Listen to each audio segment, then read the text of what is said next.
નમસ્કાર મિત્રો, જય શ્રી કૃષ્ણ, રાધે રાધે।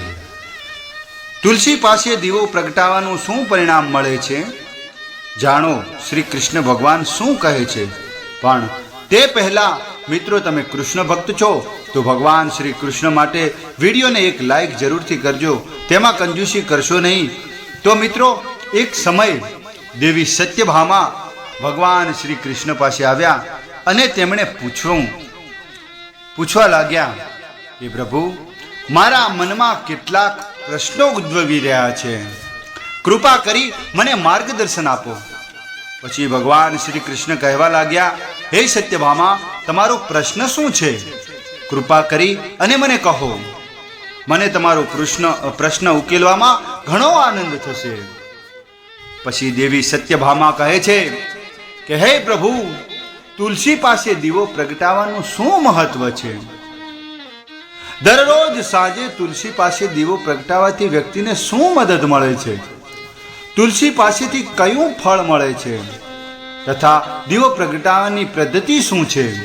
અને દીવો કરતી વખતે કયા મંત્રનો જાપ કરવો જોઈએ? કૃપા કરી અને મને વિગતવાર જણાવો। પછી ભગવાન શ્રી કૃષ્ણ બોલ્યા। ભગવાન શ્રી કૃષ્ણ કહે છે કે હે દેવી, આજે તમે સમગ્ર વિશ્વના કલ્યાણ માટે ઘણો મહત્વનો આ વિચાર કરી અને મને પ્રશ્ન પૂછ્યો છે।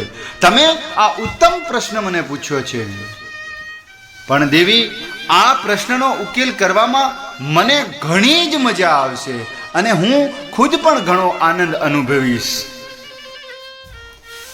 જવાબ આવતા પહેલા હું તમને એક પ્રાચીન વાર્તા કહું છું, જેમાંથી તમને તમારા બધા જ પ્રશ્નોના જવાબ મળી જશે। આ વાર્તામાં હું સાંજે તુલસી પાસે દીવો પ્રગટાવવાના પરિણામોનું વર્ણન કરીશ, તેથી તેમાં આ વાર્તાને ધ્યાનથી સાંભળો।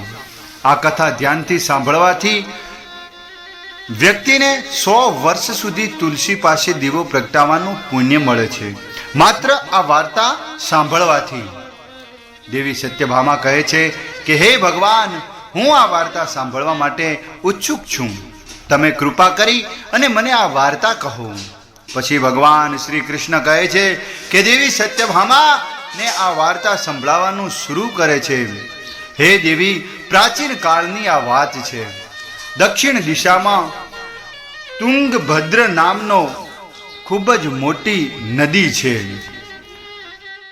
અને નદીના કિનારે હરિહરપુર નામનું એક અતિ સુંદર નગર વસેલું હતું। તે નગરમાં મનોહર નામનો એક બ્રાહ્મણ રહેતો હતો। તે ખૂબ જ સારા ચારિત્ર્યનો વ્યક્તિ હતો, ધાર્મિક કાર્ય કરતો હતો અને વેદના માર્ગે ચાલતો હતો। તેણે તમામ શાસ્ત્રોનો અભ્યાસ કર્યો। આ બ્રાહ્મણની એક પત્ની પણ હતી, જેને તેના કાર્યોના કારણે લોકો દુષ્ટ કહેતા હતા। તેના નામ પ્રમાણે તે કામ પણ કરતી હતી। તે હંમેશા તેના પતિનું અપમાન કરતી હતી, તે વિશે ખરાબ શબ્દો બોલતી હતી, તેના પતિને કુવાક્યો પણ કહેતી હતી તથા તેને ભયંકર દુઃખ પહોંચાડતી હતી। તેના પતિ માટે ક્યારેય ભોજન રાંધ્યું નહીં, ક્યારેય તેના પતિ સાથે સૂઈ નહીં અને ક્યારેય તેની સાથે પ્રેમથી વાતો પણ નથી કરી। જ્યારે પતિના મિત્રો અને પરિવારના સભ્યો આવે ત્યારે તેનું અપમાન કરી અને તેમને ભગાડી દેતી અને તે પોતે પણ હીનતાનાથી પાગલ બનીને સતત અન્ય વ્યભિચારી સ્ત્રીઓ સાથે ફરતી રહે છે।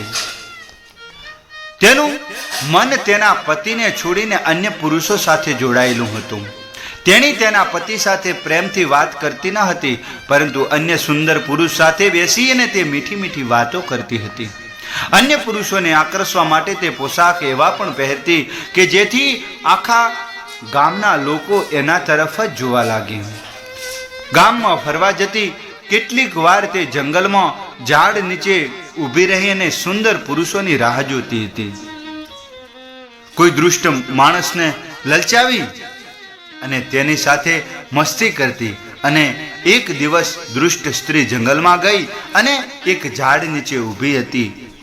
તેનું મન વાસનાથી ભરાઈ ગયું હતું। તે કોઈ સુંદર પુરુષની રાહ જોઈ રહી હતી, પણ તે સમયે બહુ ખુશ ન હતી.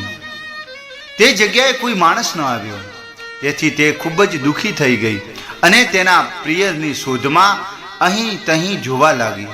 તે દિવસે તેની બધી મહેનત વ્યર્થ ગઈ. તે ત્યાં ઊભી રહી અને વિલાપ કરવા લાગી.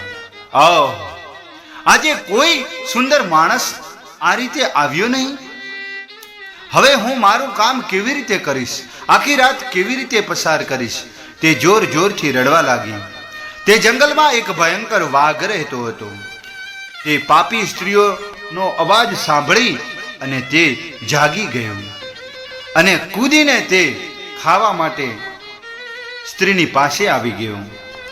તે ભયંકર વાઘને જોઈ અને સ્ત્રી પરસેવે વળી ગયો. તે ડરથી ધ્રુજવા લાગી.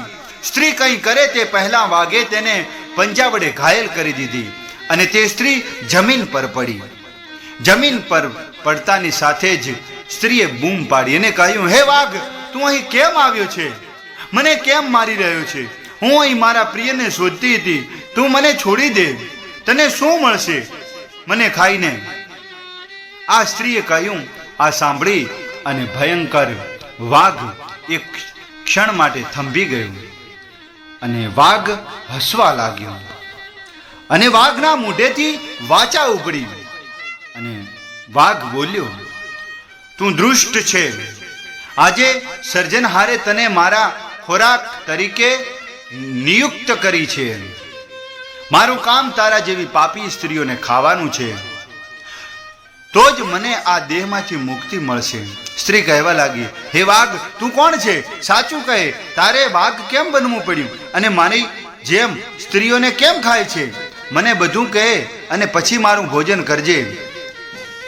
પછી વાઘ બોલવા માંડે છે, હે પાપીણી, હું તને મારા અગલા જન્મની વાર્તા કહું છું.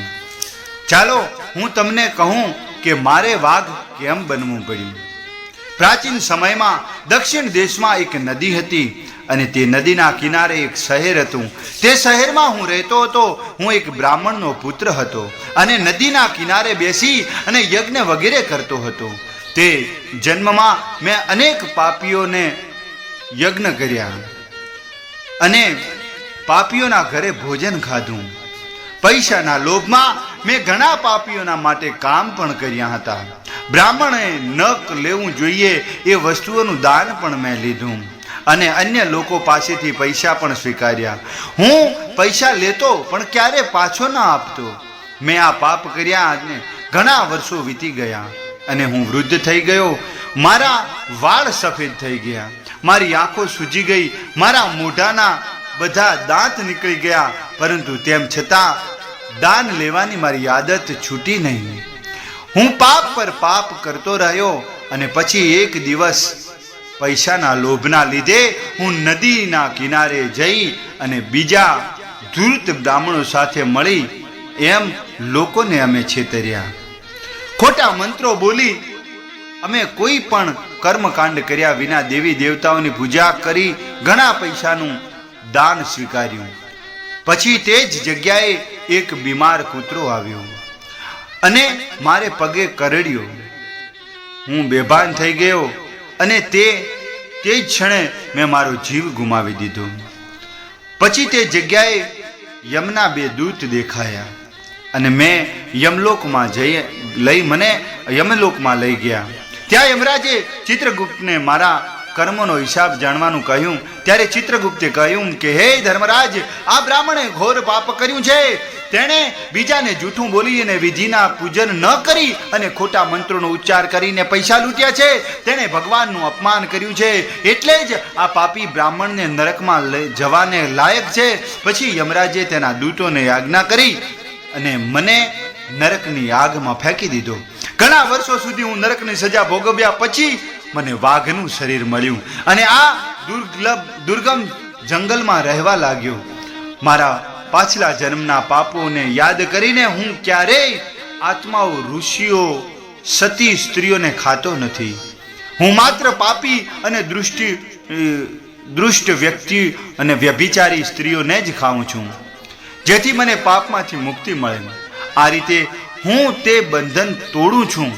અને તેણે તેના આગલા જન્મની વાર્તા સંભળાવી અને એ સ્ત્રીને કહેવાનું શરૂ કર્યું કે હે પાપી વર્તનથી, તારા પાપી વર્તનથી તું વેશ્યા જેવી લાગે છે. તું તારા પતિને છોડીને અન્ય પુરુષો સાથે આનંદ માણવા માટે જંગલમાં આવી છે, તેથી આજે તું ચોક્કસ મારો ખોરાક બનીશ. આટલું કહી અને તેણે એ પાપીની સ્ત્રી પોતાની તીક્ષ્ણ નખના વડે કાપી અને એના ટુકડા કરી અને તેને ખાધા. ત્યારબાદ તે જગ્યાએ યમના 2 દૂતો પ્રગટ થયા અને તે પાપી સ્ત્રીને ઉપાડી અને યમપુરીમાં લઈ ગયા. યમરાજની સામે ઊભી રાખી અને પછી ચિત્રગુપ્તે સ્ત્રીનો અહેવાલ સંભળાવ્યો. યમરાજને કહ્યું કે હે ધર્મરાજ, આ સ્ત્રી બહુ પાપી છે. તેણે ઘોર પાપ કર્યું છે. તેણે વ્યભિચાર કર્યો છે. તેણે ક્યારે પોતાના પતિની સેવા નથી કરી. તે તેના પતિને ભૂલી જતી અને અન્ય પુરુષો સાથે ભોગ વિલાપ કરતી હતી. તેના પાપો વિશે સાંભળીને યમરાજે તે સ્ત્રીને નરકમાં અગ્નિથી ભરેલા તળાવમાં ફેંકી દેવાનો આદેશ આપ્યો અને ઘણા વર્ષો સુધી તે તળાવમાં પકડવામાં આવી. પછી તે બહાર કાઢવામાં આવી અને રોવર નામના નરકમાં ફેંકી દેવામાં આવી. આ રીતે તેને ઘણા વર્ષો સુધી જુદા જુદા નરકોમાં ધકેલી દેવામાં આવી અને ઘણા વર્ષો સુધી નરકમાં રાખવામાં આવી. ત્યાર પછી તે મહાન પાપીની ફરી પૃથ્વી પર આવી અને ચંડાળના રૂપમાં જન્મ લીધો. ચંડાળના ઘરે જન્મ લીધા પછી તેણીએ ફરીથી પાપો કરવા માંડ્યા. વ્યભિચાર કરવાનું શરૂ કર્યું. ઘણા પાપી પુરુષો સાથે ફરવાનું ચાલુ કરી દીધું અને પછી થોડા સમય પછી તેણીએ તેના પૂર્વજન્મના પાપો કરવાનું શરૂ કરી દીધું અને તેને કોઢનો રોગ થયો અને તેણીએ ભયંકર પીડા થવા લાગ્યા. તેણીના શરીરના અંગો બળવા લાગ્યા. તેણીની આંખો દુખવા લાગી.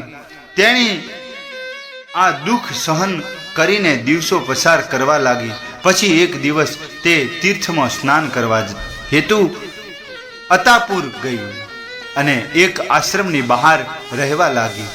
તે આશ્રમમાં એક તુલસીનો છોડ હતો.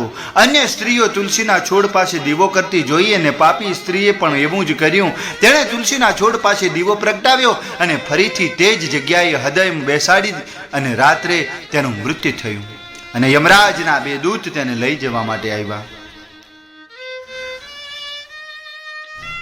દૂતોને ફાંસામાં બાંધી લઈ જવા લાગ્યા કે તરત જ ભગવાન વિષ્ણુના 2 સહકારો સ્થળ પર હાજર થઈ ગયા અને તે દૂતોને રોક્યા. યમના દૂતો કહેવા લાગ્યા, પાર્ષદો, યમરાજની આજ્ઞા છે, અમે આ પાપી સ્ત્રીને લઈ જઈએ છીએ, પણ તમે અમને કયા કારણોસર રોકી રહ્યા છો? આ સ્ત્રી ખૂબ જ પાપી છે. તેણે નરકમાં લઈ જવાની પરવાનગી આપવામાં આવી છે. ત્યારે પાર્ષદો બોલ્યા, હે દૂતો, આ સ્ત્રી વિષ્ણુની ભક્ત છે અને નરકમાં જવાનો લાયક નથી. તેણે સાંજે તુલસી પાસે દીવો પ્રગટાવ્યો અને તેના કારણે તેના બધા પાપો નાશ થઈ ગયા છે. તેથી હવે તે નરકમાં જવાને લાયક નથી. નરકમાં જવાને લાયક હતી, પરંતુ એ સ્વર્ગ જવાને લાયક બની ગઈ છે. પાર્ષદોની વાત સાંભળી અને યમદૂતોને આ સ્ત્રી તે જગ્યાએ છોડી અને યમલોકમાં પાછા ફર્યા. યમરાજને આખી વાર્તા સંભળાવી પછી ભગવાન વિષ્ણુના સલાહકારોએ તે સ્ત્રીને દિવ્ય વિમાનમાં બેસાડી અને સ્વર્ગમાં લઈ ગયા. ભગવાન શ્રી કૃષ્ણ કહે છે કે હે દેવી સત્યભામા, આ રીતે તુલસી પાસે દીવો પ્રગટાવવાથી વ્યક્તિના તમામ પાપો નાશ પામે છે. જે સ્ત્રી રોજ સાંજે તુલસીનો દીવો પ્રગટાવે તે સ્ત્રી ભાગ્યશાળી બની જાય છે અને તેના પાછલા જન્મના તમામ પાપો નાશ થઈ જાય છે અને તેને સુખ અને સમૃદ્ધિ મળે છે.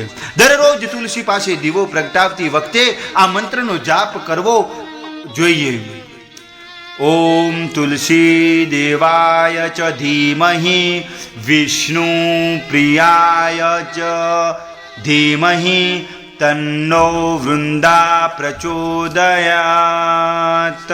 શ્રી કૃષ્ણ કહે છે કે હજારો અમૃત ગૃહોથી સ્નાન કર્યા પછી શ્રી હરિને એક તુલસીના પાન ચડાવવામાં જેટલી તૃપ્તિ મળે છે તેટલી તૃપ્તિ મનુષ્યને 10,000 ગૌદાનથી મળે છે. તેવું જ પરિણામ છે મૃત્યુ સમયે બધા પાપોથી મુક્ત થઈ અને શ્રી કૃષ્ણ ભગવાનના ધામમાં જાય છે. મિત્રો, સનાતન હિન્દુ ધર્મમાં તુલસીનો છોડ સૌથી વધુ મહત્વનો કહેવાય છે. તેથી પ્રથમ ભગવાન વિષ્ણુની પૂજા કરવામાં આવી જોઈએ. શ્રી હરિ કહે છે કે જેમ દેવી લક્ષ્મી વૈકુંઠ ઐશ્વર્યથી ધન્ય છે એવી જ રીતે વૈકુંઠ તુલસીના કારણે જ પવિત્રતાનું વરદાન મળ્યું છે. પૃથ્વી પર જ્યાં પણ તુલસીનો છોડ હશે સ્થાન પર ક્યારેય કોઈ દુષ્ટતા થશે નહીં.